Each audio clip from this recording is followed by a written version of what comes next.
ইন্টারপোলের red alert জারি করে শেখ হাসিনা এবং তার খুনি মন্ত্রিসভার সদস্যদের ধরে এনে 250-টিরও বেশি ডিজাইন অপশন নিয়ে ওয়ালটন স্মার্ট ফ্রিজ, বোঝে আপনার প্রয়োজন। বিচারের কাঠগড়ায় দাঁড় করাতে হবে বলে মন্তব্য করেছেন খেলাফত মজলিসের মহাসচিব মাওলানা মামুনুল হক। খুলনা মহানগরীর ডাকবাংলা সোনালী ব্যাংক চত্বরে গণসমাবেশে প্রধান বক্তার বক্তব্যে তিনি একথা বলেন। শেখ হাসিনা এবং তার খুনি মন্ত্রিসভার সদস্যদেরকে ধরে এনে বিচারের কাঠগড়ায় দাঁড় করাতে হবে। খেলাফত মজলিসের খুলনা মহানগর ও জেলা শাখা এই গণসমাবেশের আয়োজন করে। এতে প্রধান অতিথি ছিলেন খেলাফত মজলিসের অভিভাবক পরিষদের চেয়ারম্যান মাওলানা রফিকুর রহমান।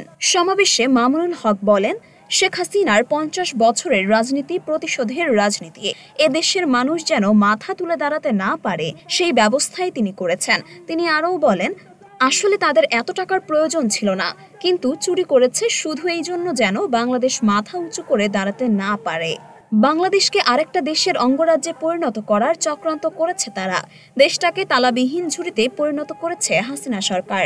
আন্তর্জাতিক গণমাধ্যমে সাক্ষাৎকার দিয়ে বক্তব্য দিল শেখ হাসিনা, বলল যে জাতি তার বাবাকে হত্যা করেছে তিনি সেই জাতির কাছ থেকে প্রতিশোধ গ্রহণ করবেন।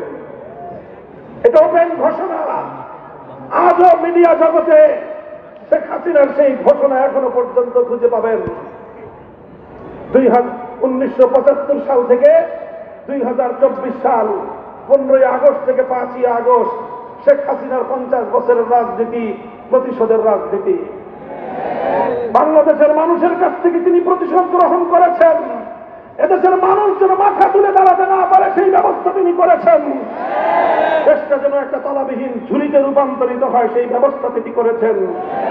সমাবেশে সভাপতিত্ব করেন দলের খুলনা জেলা শাখার সভাপতি মাওলানা মুজিবুর রহমান। এতে বাংলাদেশ খেলাফত মজলিসের কেন্দ্রীয় ও স্থানীয় নেতাকর্মীরা বক্তব্য রাখেন। সুতরাং আমি স্মরণ করিয়ে দিতে চাই সেই মরিয়ম মিম, ঢাকা পোস্ট।